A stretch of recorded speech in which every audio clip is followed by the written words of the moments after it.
everyone, welcome to BYOB, the Bring Your Own Book podcast. This week, we'll be talking about The Cruel Prince by Holly Black. I'm Kelly. I'm Tilly. And I'm Nikki. Thanks so much for joining us this week. Tilly, why don't you read the synopsis for everyone so that they're on the same page? I would love to do that. So the synopsis is from Goodreads. Jude was 7 when her parents were murdered, and she and her 2 sisters were stolen away to live in the treacherous High Court of Fairy. 10 years later, Jude wants nothing more than to belong there, despite her mortality. But many of the Fae despise humans, especially Prince Cardan, the youngest and wickedest son of the High King. To win a place at the court, she must defy him and face the consequences. As Jude becomes more deeply embroiled in palace intrigues and deceptions, she discovers her own capacity for trickery and bloodshed. But as betrayal threatens to drown the courts of Fairy in violence, Jude will need to risk her life in a dangerous alliance to save her sisters and Fairy itself. Ooh, thank you. Gosh, I'm so excited to talk about this. But before we talk about the book, as you know, this is the BYOB podcast. So, Nikki, why don't you tell our listeners about the drink we're drinking tonight? Yes, so today we're drinking a Purple Haze, which has vodka, raspberry liqueur, cranberry juice, and mint leaves in it. And I picked this drink because of all of the fairy fruit references. I looked at a few that had elderflower in it, but it was very expensive. So we decided to skip that idea and move on to this. And we're going to try it right now. Cheers. Cheers.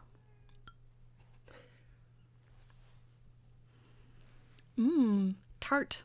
Yeah. Oh my gosh. It is kind of tart, but I really like it. I love cranberry. Yeah. Oh, this is so good. Very nice. This looks so fancy, Good pick, too. everyone.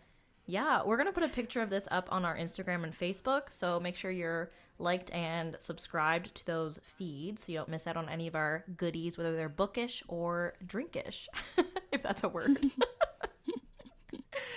All right, so before we get on to the spoilers, why don't we all go around and talk about our star ratings? So like we've said before, we're going to rate this book out of 5 stars. We all have our different criteria for what makes it a 1 out of 5 or a 5 out of 5.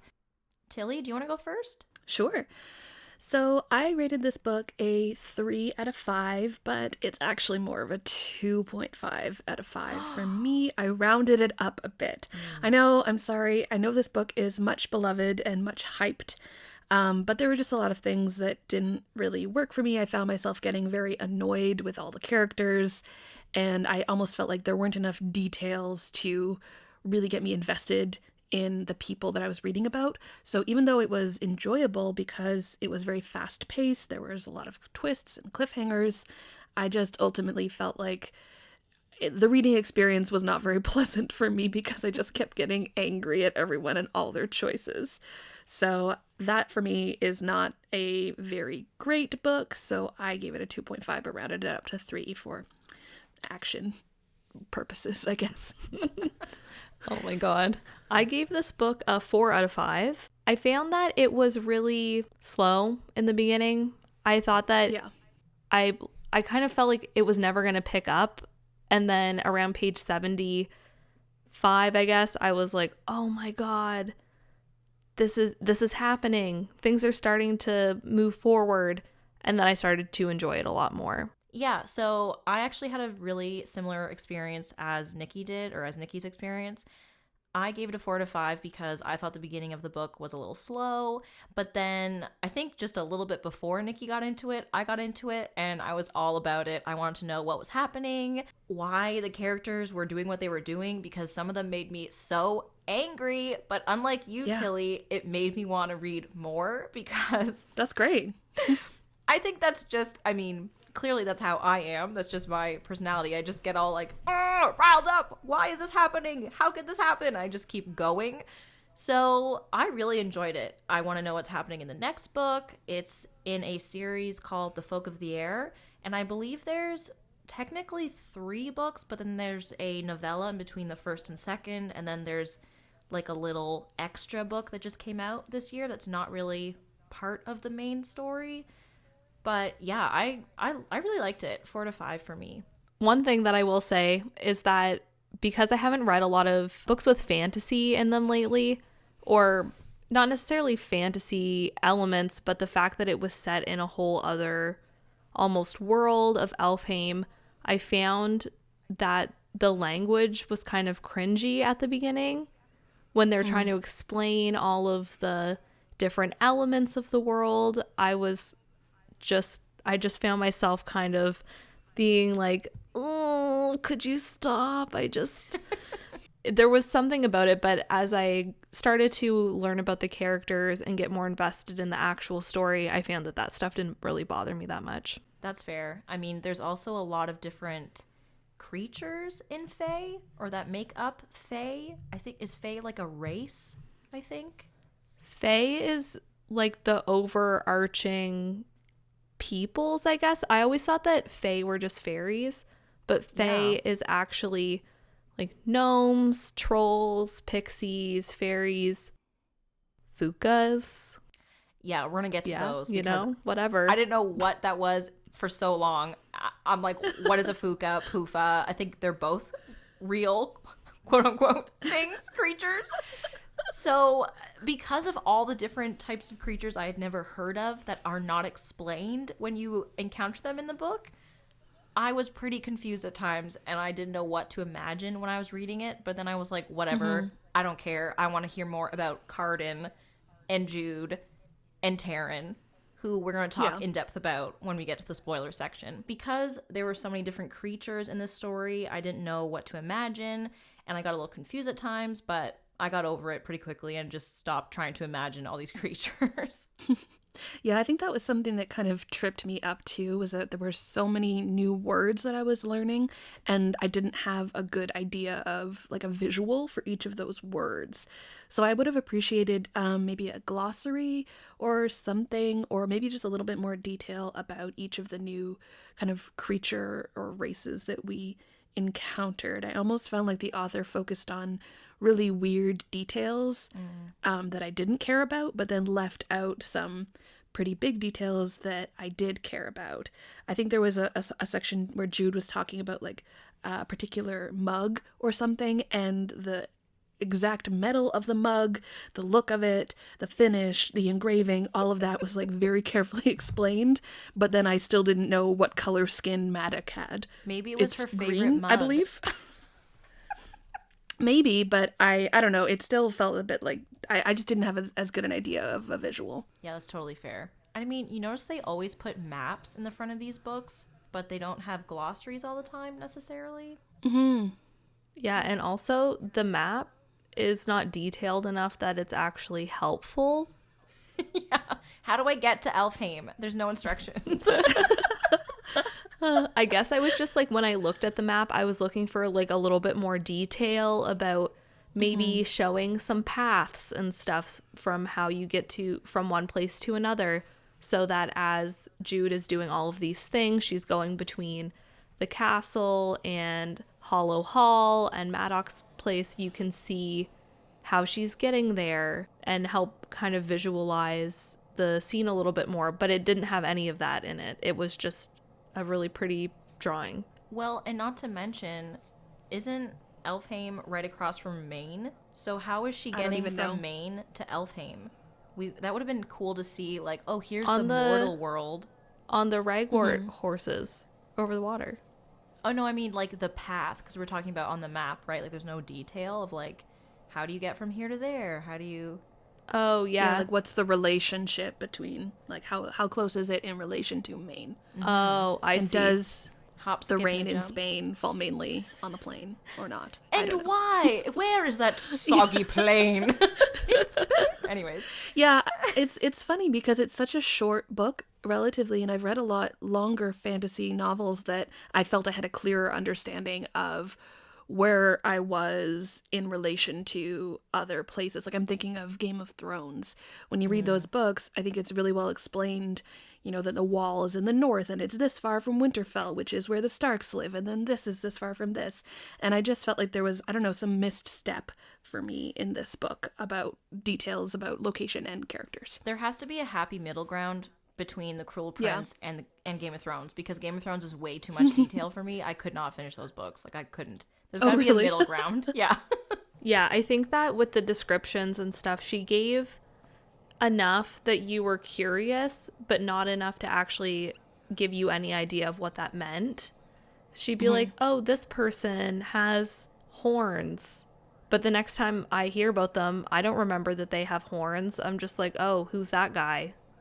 Or who's this person? So I think I would have appreciated a lot of detail or just no detail. She could have just said, this person said this, and I would have been like, great, moving on. That's so funny.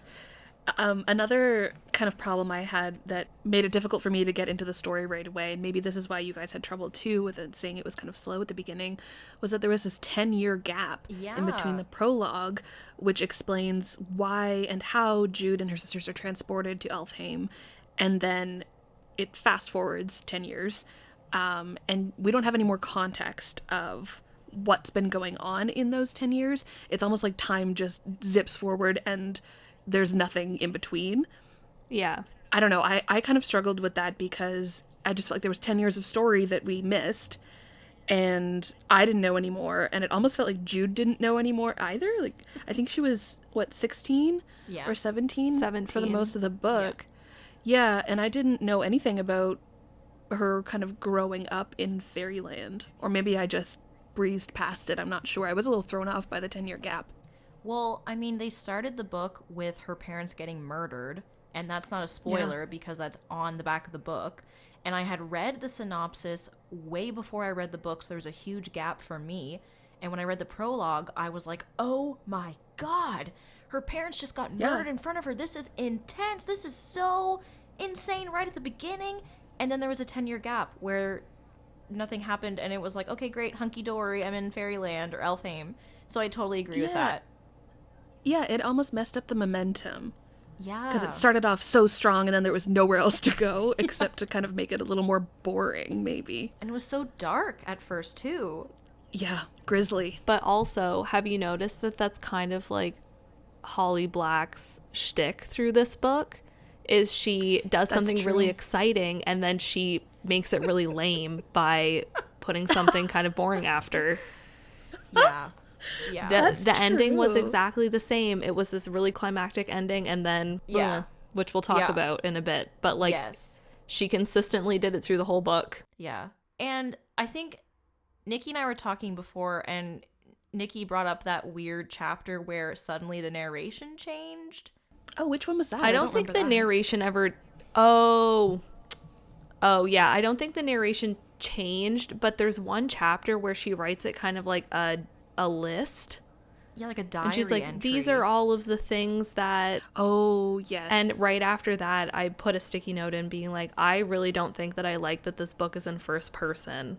Mm-hmm. There's something about that really threw me off. I'm not a huge fan of first person in books because I would really much rather hear about what's happening from like an outside eye and get the full picture than have one person tell me what's going on with them.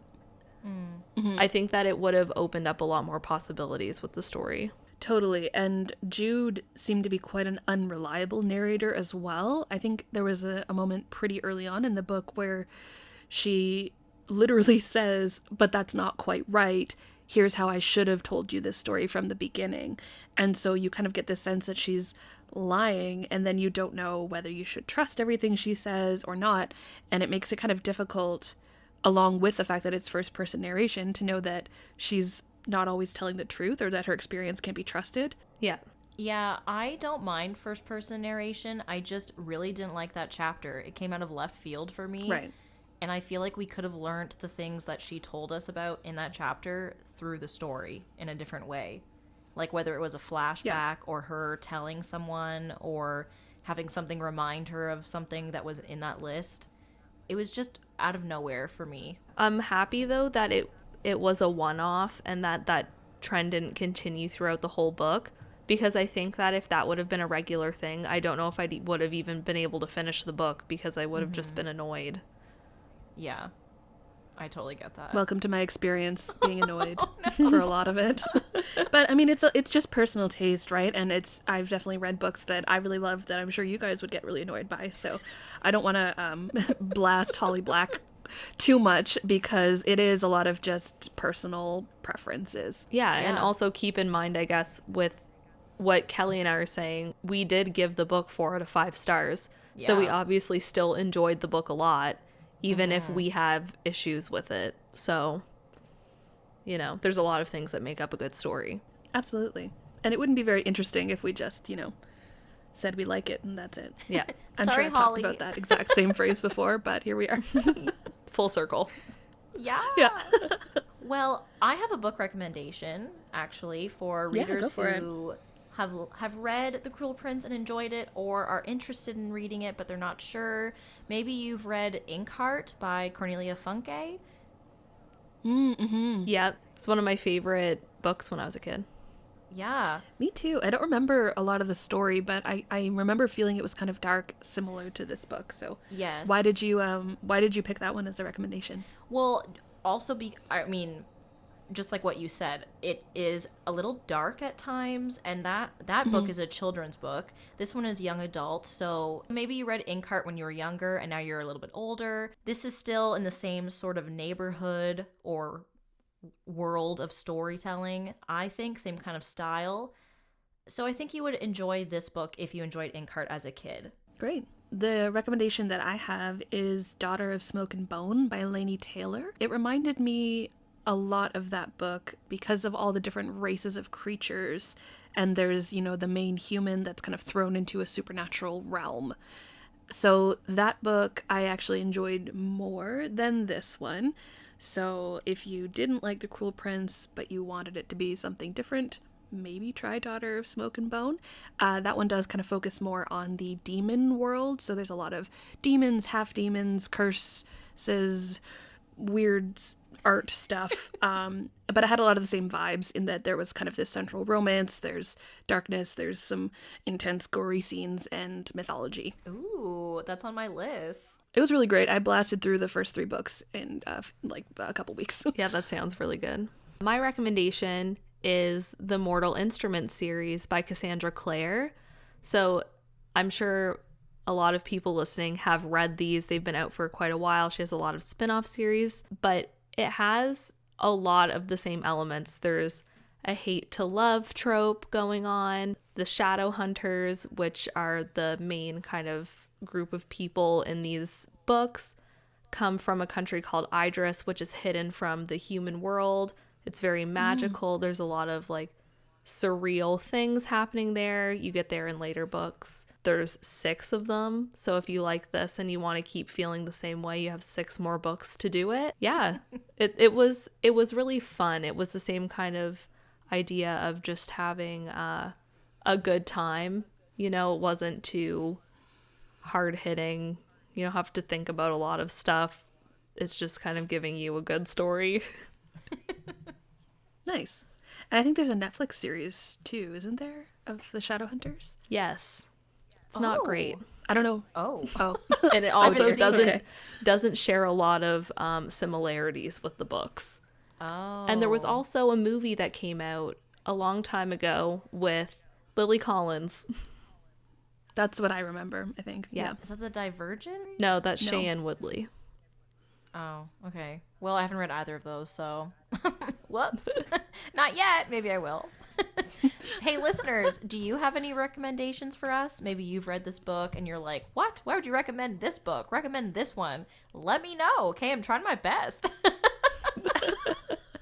That's all we can do is try our best. Yeah, let us know if you have a book recommendation for us. Okay, listeners, we're now going to get into our spoiler full segment of this episode. If you haven't read The Cruel Prince yet, you're going to want to turn this episode off and come back later after you have finished the book. Okay, can we please talk about Taryn? I hated Taryn so much. I have 2 older sisters, and I would never treat my sisters like this. This is so bad. Yeah. I know, and it's almost like she just wasn't a character. I just didn't understand why she was there at all, because she had no personality. Ugh. And all of her decisions were incredibly out of left field. She was there to make my blood boil. That's the only reason. Yeah, basically. Nikki, what'd you think? So I agree that Taryn was really shitty. I did like her character. I think a big part of the problem with how you're saying she wasn't really a character is because it was told by Jude. So Jude saw what Jude wanted to see, and we don't know. That's a good point. Her decisions were coming out of left field because we were hearing everything from Jude, so we don't know why she was making those decisions, because we don't know what happened in the 10 years between when they went to Elfheim and when the story takes place. We don't know what their relationship was like. We don't know any of Taryn's thoughts about Jude, really. So I did like her, and I liked the plot points that were surrounding her.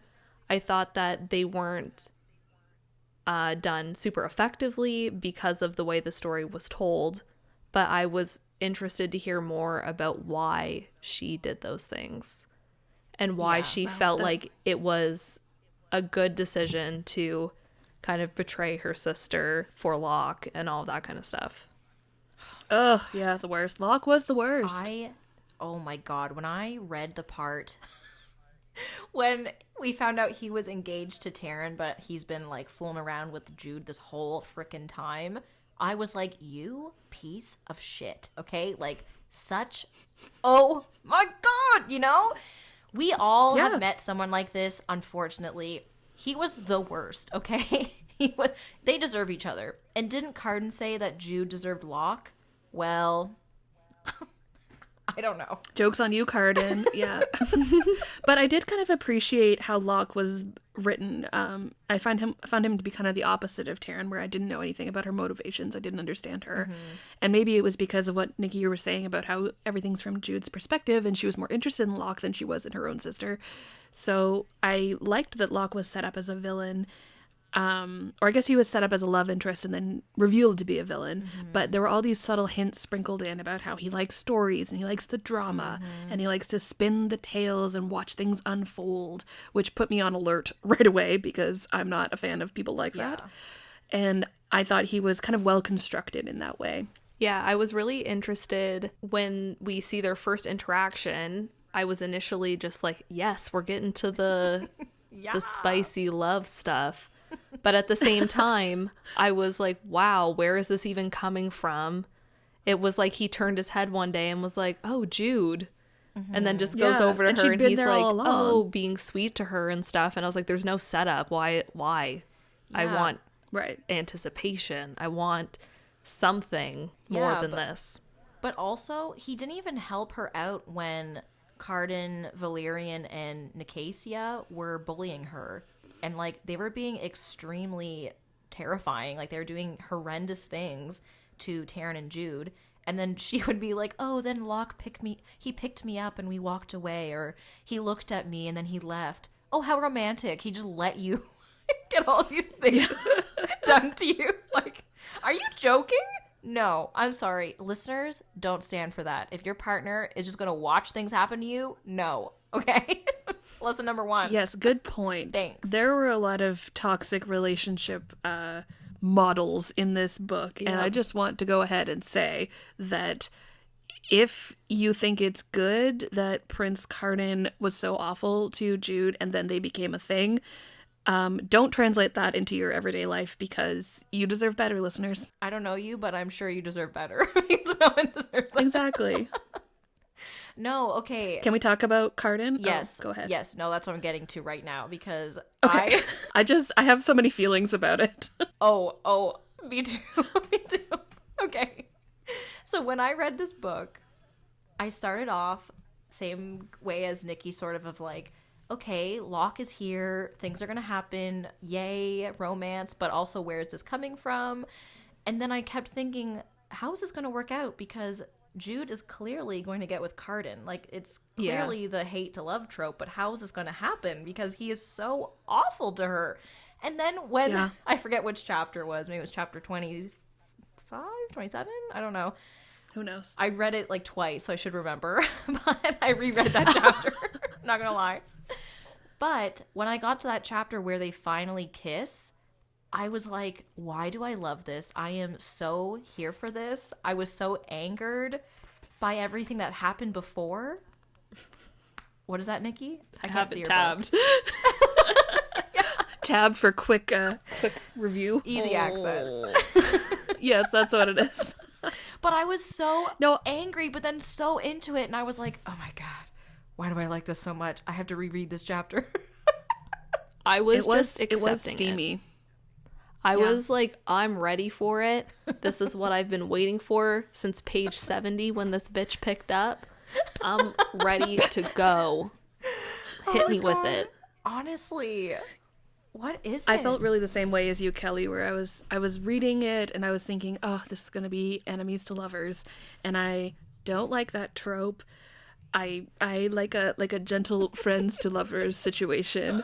So I was primed to just be not into it. And this is a little more than enemies to lovers too. This is like intense bully, awful, violent, because I like traumatizing. Enemies to lovers, but this was not that. Sure. This was like, I'm gonna potentially drown you and then make out with you several later. levels above enemies to lovers. And so I was hating it the whole way. And then as soon as they kissed, I thought, God damn it. Holly, I love it. You did it. What's wrong with me? Because I'm super into this, and I also read it a couple times. So, I don't know what that says about me as a person. I'm still in some deep self-analysis, but it was well done. It was a steamy scene. And gotta give it to her. You know what? I'm gonna props to Holly, because I think the reason why I felt so like, oh, what? This is great when I read the chapter is because it was in Jude's perspective and she was in control. Because I think we're used to reading things of like the man knows everything, or like he's this like an experienced, advanced person. But when it got to that chapter, she was the one, like, she had a knife to his throat, which I don't recommend. But she was literally in control of the situation. She was in control. There was a line about, like, she stared into his eyes and she saw the fear but also desire at the same time. And she was like, oh, he likes this. And then, like, started making out with him. And I think that's quite different. I mean, let's put aside the toxic part of the relationship and just look at, wow, there's a girl in charge being like, hey, you want this? You like this? Great. That's actually quite different. We're not used to reading that, I feel like. Yeah, no, that's a good point. Maybe that is part of what made it kind of sexy, is thinking that she was the one controlling exactly how far it could go. Mm-hmm. What do you think, Nikki? I don't know what it was specifically about that scene that made me think like, oh my god, maybe it was because, well, it took so long for it to happen that the book was essentially like pretty close to being over. And we spent the whole book with all of these really morally gray characters and seeing them make decisions that we as humans wouldn't necessarily make when we're thinking about other humans. So when I think about this kind of like toxic relationship and everything, I'm really removing it from our worlds to begin with, because they're fairies. They have different moral compasses and moral codes that they live by. They live their whole life in riddles to trick people and kind of get out of doing things that they don't want to do because they're not allowed to lie, or they cannot lie. So I wasn't really focusing on the detrimental parts of the relationship so much because of the fact that he's not even human. So when that scene happened, I was just like, yes, get it, girl. Do it. Like, yeah, I loved it. That's a great point too, and I think it is easy to kind of get caught up and apply our own real world ideas and like social politics onto this story, which is very clearly set up with deeply different creatures. Yeah. So I think that's a great thing to remember. Yeah, and I think circling back to our point near the beginning of this episode when we said there's a 10-year gap, like Jude and Taryn are 100% human. There's no fae in them. Whereas their sister Vivi is half fairy, half human. So it would have been nice to see in those 10 years Jude and Taryn being like, oh my god, that's not how you behave. You can't do this, you can't do that, right? Because I'm reading this book thinking like, wow, these people, they're not even people. These fairies are cray-cray, you know? Like, shit is going down every left, right, center, you know? It's just nuts. Yeah. Yeah.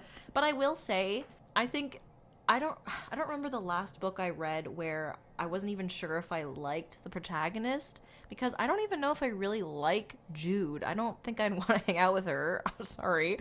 But I still really liked the book, and I think I liked it because even though I didn't really like Jude as a person, I liked reading a book where the protagonist wasn't this like perfect person. Like she very clearly has lots of faults, as do everyone in this book. Her father figure, who we're going to get to that soon because he is just a whole book onto himself, with riddled with issues. Yeah.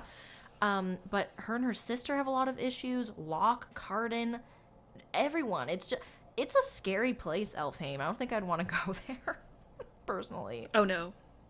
No, me neither. And I agree with you that it was really refreshing to see a protagonist, especially a female protagonist, who is not only allowed to be imperfect, but is kind of encouraged throughout the book to become more imperfect and bloodthirsty and manipulative, and that's kind of how she succeeds. So it is refreshing, but I agree, I wouldn't want to be friends with her. I thought she was a terrible, terrible friend. Yeah. And sister and person.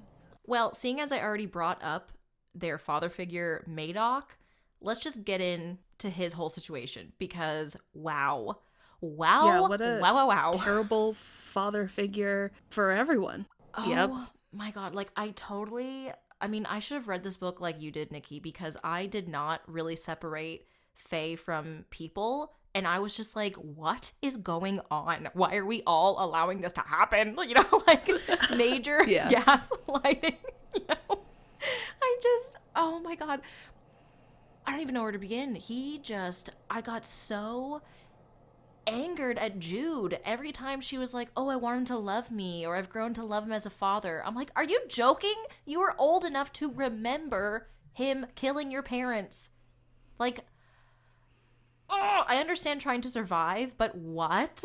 I know, it was so difficult to read those sections where she was so concerned about what he thought and if he loved her and if he was really a good person, and she was so conflicted about him.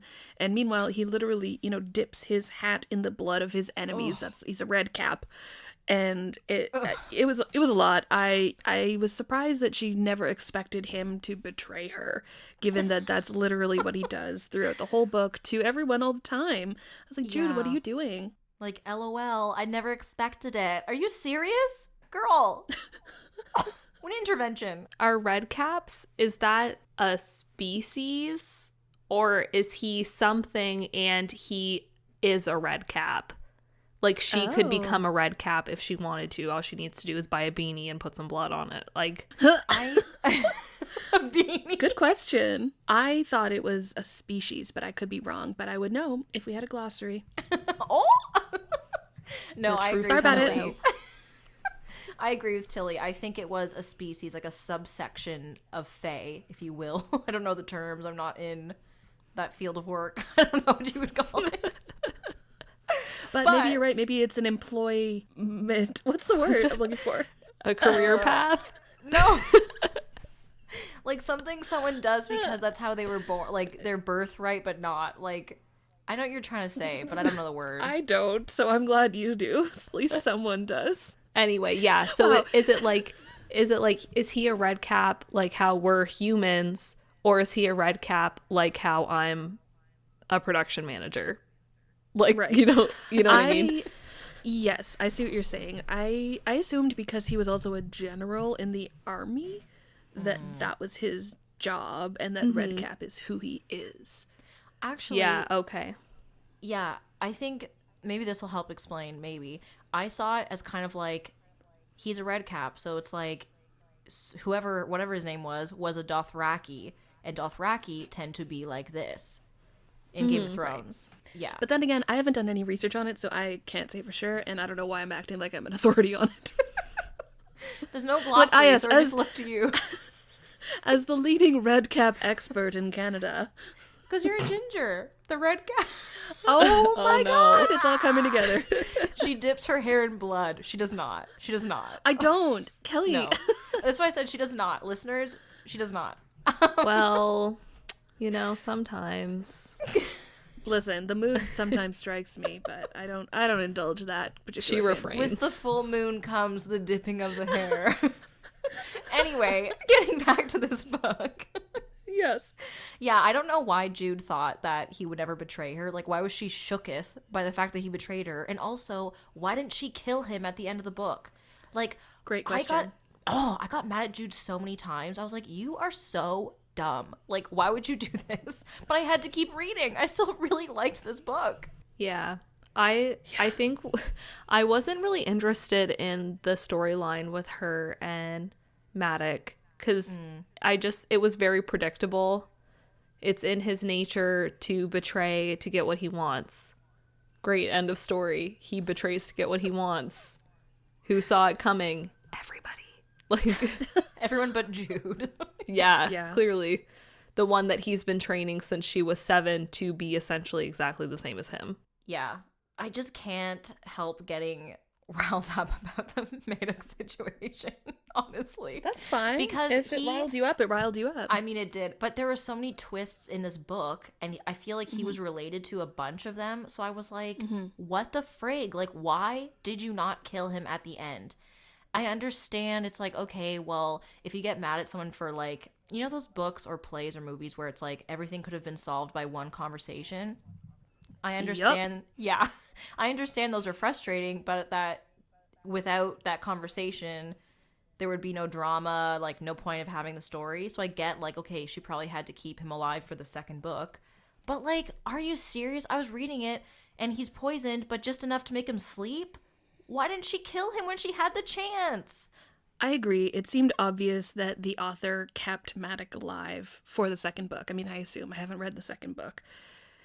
And I don't think it's very interesting when you can see right through to that eventual idea. Yeah, I think it would have been a lot more interesting if things wouldn't have been as surface with almost everything that Jude talks about in the book, because there could be a lot of really interesting conversations around her feelings toward Maddox, but it kind of just like glances over it every time. Like, oh, I like him because he's my dad, but he's shitty. I'd like for her to delve more into that, and then maybe it wouldn't have felt like such a cop-out for her to just mildly poison him in that moment. Maybe we could have heard a little bit more about what it was like growing up with him. What did he do that was fatherly, like stereotypically fatherly for her and Taryn to give her those feelings? Because, you know, nothing is black and white. So I'm sure that there are things, but we're just never told about them. So then it automatically makes you feel like I don't care. Yeah, it's almost like Jude and Taryn are in love with Maddox or love him, but we as readers didn't get that same journey to get to the point where we love him. But I mean, Vivi also hates him. So maybe we're just all Vivies because we're like, are you serious, everyone? Like, can't you see through his shit? Like, yeah, we can. He is terrible. He is a murderer. Why didn't you just murder him back when you had the chance? But I think if the author would have done a little bit more, I think it would have really shown how good she is at writing if she would have made people feel a little bit more for Maddox, even though he's doing all of these terrible things, because I just didn't like him. Yeah. I never felt anything for him other than disgust and hatred. But I think that's not what she wanted. And maybe, I don't know if that's because, and I'm not saying that people who are teenagers are not smart or do not think deeply about things, but maybe because of the audience she felt like she was targeting it towards, she didn't take that extra time to delve into those under the surface kind of feelings and relationship qualities. That's interesting. Do you think that Holly Black wanted us to feel something other than hate and disgust for Madoc? I don't know. I didn't get that. I got the sense that, like, she wanted people to feel afraid of him and, like, feel that he's a monster. But I don't... the way I read it, I felt very much like I felt like Jude was maybe stuck in this abusive cycle, which she clearly is. But when you're stuck in that cycle, you're just so paralyzed with fear that you don't know how to respond, I guess. I still got angry at the way things transpired in the book as like an outside reader. But I didn't get the sense that Holly Black wanted us to sympathize or like feel compassion for him. But I don't know. That's just I don't know. That's just how I read it. But I didn't even think about that. So that's interesting. Yeah, it is a good reminder to kind of remember that obviously we are adults and we're reading books intended for young adults. So I think, there might be an element of that as well, that maybe things aren't delved into as deeply as they need to be, or as that we feel that they should be. Yeah, and I don't know if I'm necessarily saying that I feel like she was trying to make people feel for him or whatever, but because of all of the kind of tidbits she puts in with Jude saying that she cares for him and he cared for her, she sprinkles them through the book so liberally that it was hard to ignore that. But because they never delve into any of those moments in significant detail, it was kind of wasted words. I don't know. Yeah, I took those little sprinklings, as you called them. I love that, sprinklings. I took those sprinklings as like someone who is so in denial, like when you leave a bad relationship and you're like, oh no, but there were good times, or when you're dumped and you're like, oh, but there were so many good memories, and then your friends or family members are like, what about all the bad ones, you know? I don't know. Right. That's how I took it, but I totally see where that's coming from, and I think that's a really good point. That like, hey, why did you sprinkle that in and then not elaborate? Yeah. Well, and especially at I guess not at the end of the book. This was like kind of near the end, but more of the middle, I guess, at the coronation, when Maddox or Madoc, I've been saying Madoc, I don't know, but her father figure, Red Cap guy, like kills a bunch of people in the palace, like a bunch of the royals and everything. That was quite a twist, I gotta say. Like, I knew something was going to happen, but I did not think that was going to happen. Yeah, no, it was either. Extreme, like, Red Wedding vibes from Game of Thrones. Just everybody dying out of the blue, unexpectedly, and now everything is completely different than where you thought it was going to go. Yeah. That really shook things up for me. Yeah, and I wasn't mad about it. No, I kind of appreciated that it's like, oh, a surprise, a twist, and now we're going to go in this new direction, and now, oh no, Cardan and Jude are thrown together and gotta, figure that out. So yeah, that picked up. That's probably when it picked up for me, and I started to enjoy it a little more. Almost the end of the book. Yeah. I'm sorry, I maintain that I didn't love it very much. I mean, that's okay. I really liked it, but I'm still angry at certain things, Yeah. Yeah. It's a fine line for me. I mean, love and hate are like very close. Like they're like opposites but the same, kind of, you know what I mean? Like very strong emotion. Am I making any sense? People are like, wow, Kelly is a psycho. No, people definitely say that. I don't know if I agree about love and hate being similar emotion. It is true that when I hate people, I hate them viscerally with my entire being. Yep. And it requires a lot of attention and effort. You have bewitched me, body and soul. Yeah. Yeah, no, I didn't see that coming at all at the coronation, and I'm still a little confused about some of the like political intrigue stuff, and with the acorn messages. Like, yeah, I don't know. I'm a little confused by that stuff, but I was like, okay, cool. Let's get back to Cardan. Like, I was like, let's get back to Cardan. So I guess, Kelly, you were kind of willing to let a lot of the unexplained details go because you were really interested in Cardan and Jude. Is that what's going on here? Yeah, I was because quite crazy. That's totally a valid reading. No. I'm just that makes sense to me because I think Cardan and Jude were the most interesting parts of the book. I think their relationship was the most compelling. It wasn't that I didn't care about anything else in the book, but I wasn't as annoyed by everything or all the things that you were annoyed by, I guess. Like, I was still annoyed by quite a few things. But I loved Cardan so much that I was like, I just need to keep reading. I need to keep reading. I don't even like Jude that much, but I was like, I need to see where this goes. I need to see what's happening. So I was interested in the political stuff, but some of it was really confusing to me, this book, because I don't know if it was explained enough, I think. Like I don't think it was, yeah. Yeah. Like I remember the part where Cardan was in his brother's room, or maybe it was his room, I don't know, and Jude was hiding out, and then he gets like whipped or beaten by the human. And that was really, really upsetting. And you see that side of him, so you're like, okay, so maybe this is like a defense mechanism, and that's why Cardan's so bad. But then when she starts talking about the political stuff with Baelkin and Dane and Cardan's mom, some of it was a little confusing to me. And with like the little golden acorns. Yeah, I agree. I didn't understand the stakes. I didn't understand why all this was happening. I do think that there were just some details that were missing. And that part wasn't very effective for me. Maybe we'll hear more in the other books.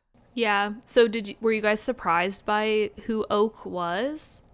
Yes. Or were you like, whatever? Because I was really surprised, and I really liked the moments that happened with Jude and Oriana kind of around all of that. I didn't really have any feelings about Oriana before all of that stuff happened, but knowing how she cut Oak out of Liriope's stomach as she was dying, and then nursed him back to health and took him in as her own son. I was just like, how are you so nice and you're married to such a shithead? This is like some Macbeth kind of shit. You know what I mean? Like, like Oak was not born of a woman. You know what I mean? Like, emergency seizure. Oh my gosh, that's so... I forgot about that, yeah. But I didn't think she was nice. Are you serious? Well, I think what she did was nice. Okay, yes, I can agree on that. I didn't think she was nice in the book. She was hard to get a read on, I think. Yeah, I think I can understand where she's coming from with her feelings and how she was acting throughout the book. I mean, if my husband went and killed his ex-wife and her husband and brought home their children that aren't mine, I think I would also be a little miffed. Yeah. Yeah, I don't really like Oriana, but I respect her because, like, when Jude wants to help Oak out at the end, she allows it. She's upset by it, whatever, but she goes along with it because it's for her child's best interest.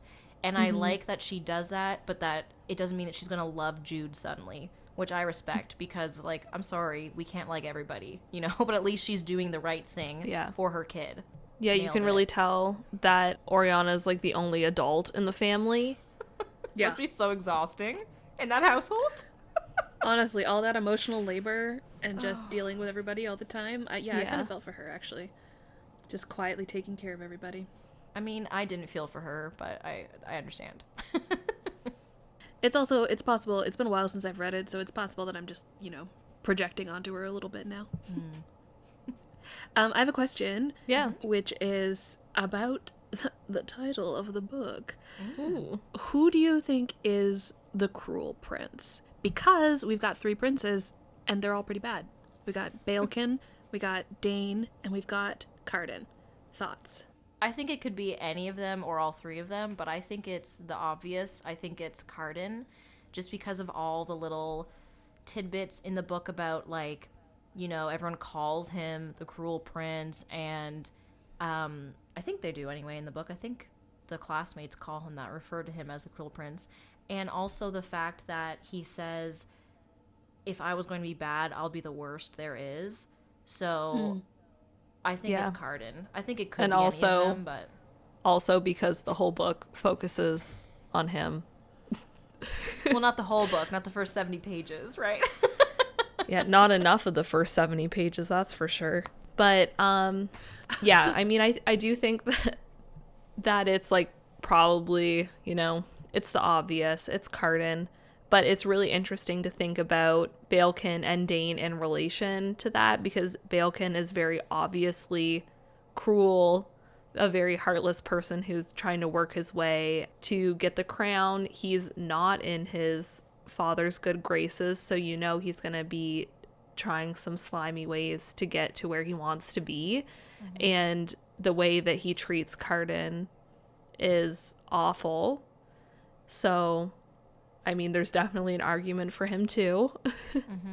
Well, remember the part where Dane is like, I found... what was Jude doing? She did something that he didn't like, and he was like, I'm going to make you stab your hand or cut your hand. And then she was like, is he going to make me? And he's like, no, I won't glamour you to do it, but I want you to cut your hand anyway. And then instead of cutting it, she stabs her hand, and he's surprised, but then like, good for you, I like that spunk. And I'm like, are you kidding me? What? Yeah. I don't know if she does something he doesn't like, but he wants to make sure that she's like loyal to him. Oh, so yes. he says he's basically kind of like, if you're loyal, you'll do it even though I'm not going to put a glamour on you. And she's like, okay, let's go. And then she stabs herself, which I don't think I would have the willpower to do that to myself. Oh my god, I have the tiniest scar on the bottom of my index finger, like where it meets my palm of my hand, from my knife slipping trying to cut open an avocado, or like take the pit out. And that was excruciatingly painful. I could not just be like, okay, ready? Oh, like through the hand. Are you joking? And then she put some moss over it and a bandage. But not right away. He tells her to, and she doesn't, and it gets infected. And she's like, oh, I guess I should deal with this. Like, I don't know if gangrene is a thing in Elfheim, but like, wow, you're gonna need more than moss, okay? Clearly, Kelly, you're not as power hungry as Jude. So I'm not. I mean, that's your failing, I guess. Just kidding. That's a great thing. My bad. You want to be not. You don't want to be like Jude. That's not something any of us should aspire to. Yeah, no, I think those are all kind of compelling reasons for each one being the cruel prince, and I agree. I think it could be any of them. I think that's a little like, who is the cruel prince from Holly Black? I kind of think, for me, the cruelest prince, if we can say that, was Dane, because I think he was the one who surprised everybody by being secretly a terrible person. I think Carden and Baelkin were pretty obvious from the start, being bad guys, but Dane, everyone was kind of surprised by, and then the fact that he hid it, especially where fairies are, supposed to not lie, I think that, to me, is the cruelest of the princes. Interesting. Do you guys have favorite parts of the book or favorite line? Well, besides that chapter that we talked about already. Yeah, actually, mine is just a little short turn of phrase. It's nothing like groundbreaking, but I just remember reading it and thinking, oh, that's so true, and I love it. I really liked, I'm not sure where it is in the book, but Holly Black says, she's talking about someone blushing, and she says hectic spots of red. And I just thought, oh my gosh, that is so cute, because that totally is what happens when you blush. It is a quick kind of like, right? Hectic, if you will. I just thought that was really cute, and I really liked that turn of phrase. Yeah. So, yeah. That is really cute. What about you, Tilly? I have a quote I really hated. Love it. Hit me with it. All right, it's Taryn. Of course. I think it's when they're fighting, or maybe some other time. But she says, nice things don't happen in storybooks. Or if they do happen, something bad happens next. Because otherwise the story would be boring and no one would read it. Yes. That was a lot for me. I didn't like it. And I don't agree. I think people read all kinds of books for all kinds of reasons, not because bad things happen. And that just didn't work for me. Sorry, Taryn. Yeah, I really took that to be kind of her talking from Locke, just because his whole thing is, oh, I need a good story. Red flag. If you're not a good story, then I don't really care. And because she's enraptured with him, she wants to marry him. I think that's him coming through her words, I guess. Oh, God. Sure. I'm not a snack. I'm a whole damn meal. It's like, I'm not a story. I'm a whole freaking tome, bitch. Are you kidding me? Damn. Whoa, strong words. Yeah. Red flags everywhere with Locke. I'm just, ugh. Oh yeah, he was. I can't even. I get my blood boils. No, I think that makes sense, Nikki, and it's possible that I was kind of just like angry at the book already, so I was just ready to tear everything apart all the time. So that's That's me. What was your favorite line, Nikki? So my favorite line happens really early on in the book. It's Carden saying it. He says, "There are so few children in Fairy that I've never seen one of us twinned. Is it like being doubled or more like being divided in half?" Yes. And I feel like that just really sets up everything for Taryn and Jude. You see them working to get what they want and in completely opposite ways. Yes, they That's true. both want to fit in Elfheim, except Jude wants power, and Taryn's idea of power is being one of them, like acclimatizing so much that she's not looked upon as a human. So I definitely agree with that. Like, they're both going for the same thing. They're two sides of the same coin. They both do some really stupid things, and they hurt people they love in order to get what they're trying to get. Yeah, that was a really good part. And that was Carden saying it. Okay. Because I'm thinking about the part later, I think, when they're fighting, when Taryn and Jude are fighting, and Taryn says something about, like, I'm your mirror. yes. Yeah. Oh, that was, yeah. Those parts are very closely related, and I just, like, those were so good. Thanks for reminding me, Nikki. That was a really good part. No problem. Love it. All right. Well, I think that's just about it for our episode today, everybody. Great job, Nikki and Tilly. I'm just going to say too. for everyone. Kelly, great job. Thanks. Nikki, great job. Oh, thanks, guys. You too. Well, that does it for today's episode. Thank you so much for listening to this episode of BYOB, the Bring Your Own Book podcast. If you enjoyed this and would like to hear more from us, you can head on over to our Instagram at BYO Book Podcast or follow us on Facebook at Bring Your Own Book Podcast to keep up to date on what book we'll be reading next. Stay tuned after this to hear the first line of our next read, which is an adult fiction reminiscent of Steel Magnolias and Dracula. If you think you know what the book is, leave us a comment with your guess and keep an eye out for the reveal. See you next time, and until then, keep on drinking in great stories. Cheers! Next time on the Bring Your Own Book podcast. This story ends in blood.